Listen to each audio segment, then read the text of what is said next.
Hey, it's Kaufman is Alive. Welcome to my new channel. Please subscribe. I'm going to be covering wrestling over here on this channel.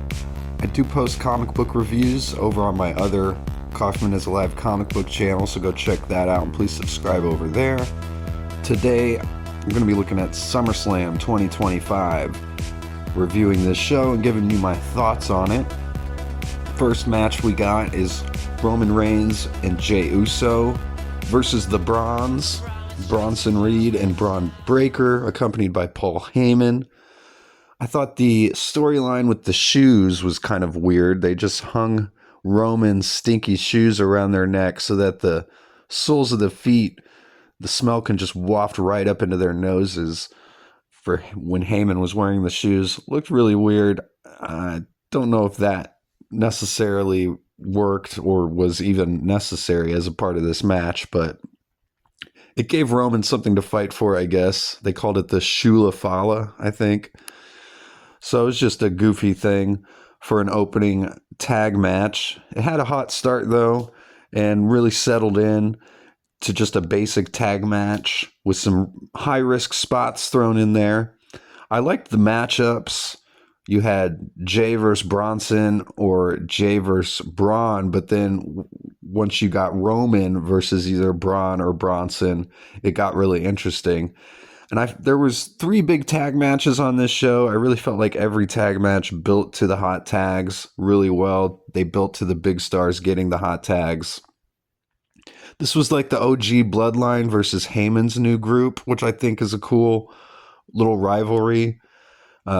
Again, there was just some crazy dives throughout this match from Roman and Jey and Bronson Reed even.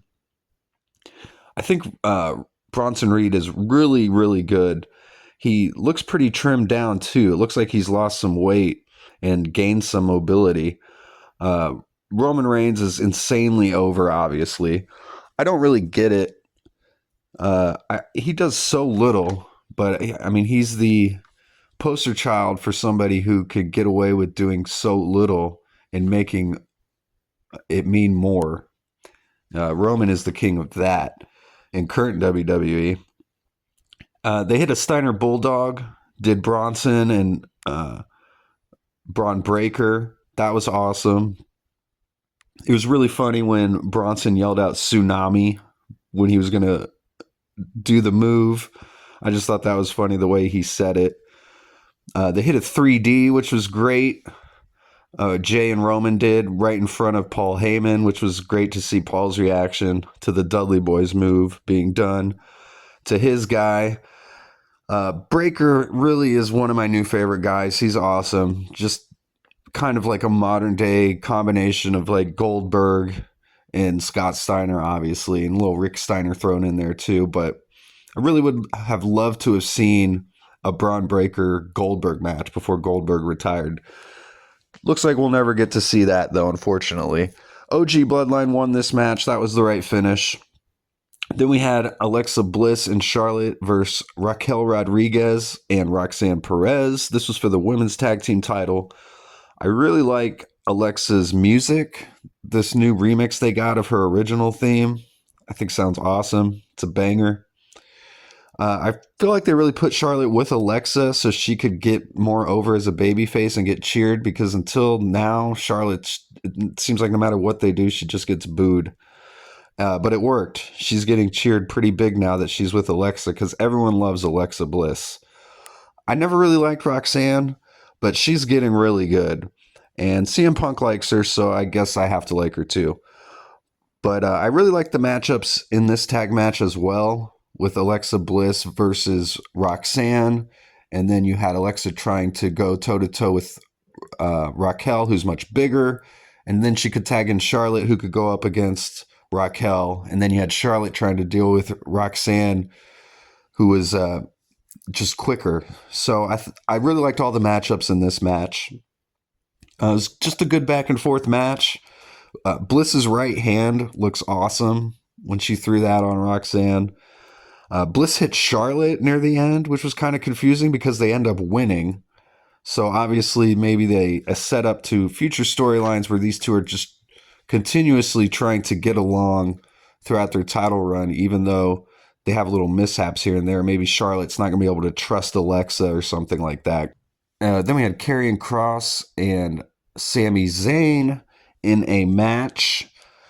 It was just a match. I switched to Spanish commentary at this point. I highly recommend switching to Spanish commentary during these shows. They're a lot of fun. Then we got a Hulk Hogan tribute. Of course, the Hulkster passing away this past week.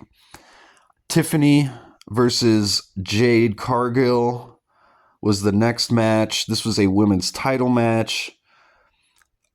This was all about athleticism.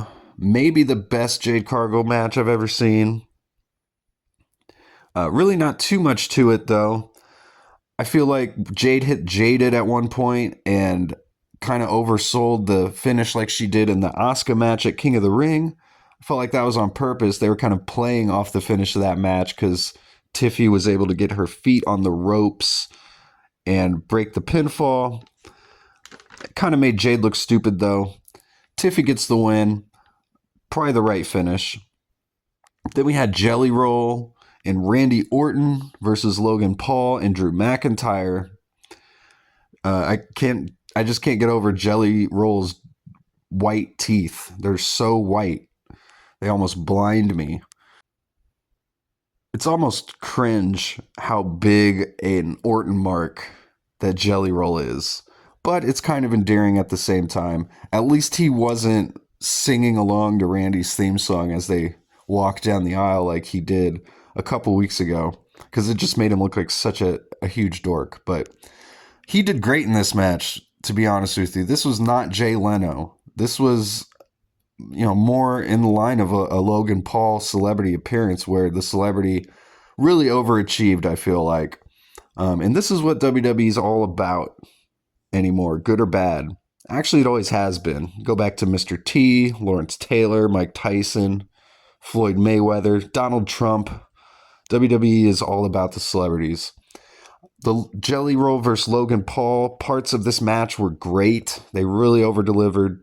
You could really tell he's been getting, Jelly Roll that is, been getting some training from Road Dogg. He was doing some of the Road Dogg spots. He did a Black Hole Slam from Abyss, so probably getting some training from those two agents in the back, Abyss and Road Dogg.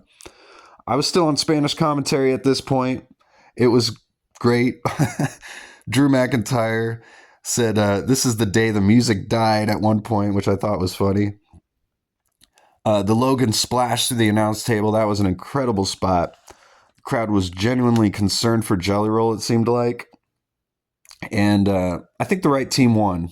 Logan and McIntyre needed a win here to get some heat.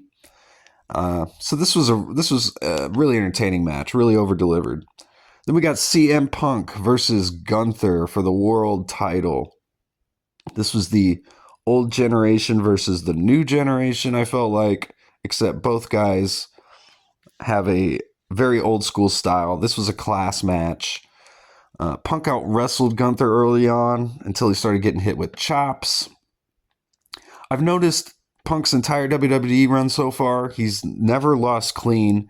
The only times he ever loses are through interference or some shenanigans happening. He kicks out of everything. You could hit him with 4 or 5 finishing moves and he will kick out. The only way you can beat him is to screw him or have someone interfere. And this was no exception because Punk beats Gunther clean. After 2 GTSs, Gunther saw his own blood after Punk swung his feet out from under him on the announce table.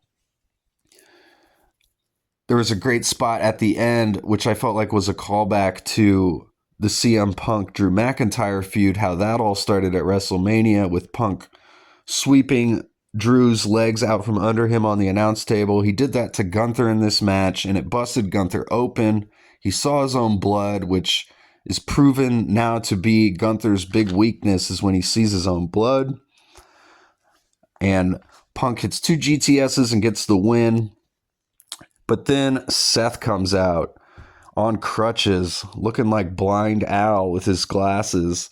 And he takes off his knee brace, reveals he's not injured, sprints down to the ring. He attacked CM Punk with the briefcase, hit him multiple times with the briefcase, and told the ref to just ring the bell, which I thought that was kind of a new wrinkle to the Money in the Bank. You rarely see a heel just come in and beat down a babyface with an object and then tell the ref to ring the bell. I liked that. Seth just hits the curb stomp, pins Punk, steals the title. Great finish to night 1 of SummerSlam. Looking forward to night 2 tonight. So thanks again for watching. Please subscribe. This is a new channel where I'm going to be covering wrestling on this channel. Go subscribe to my other channel where I cover comic books, and I'll see you guys on the next one.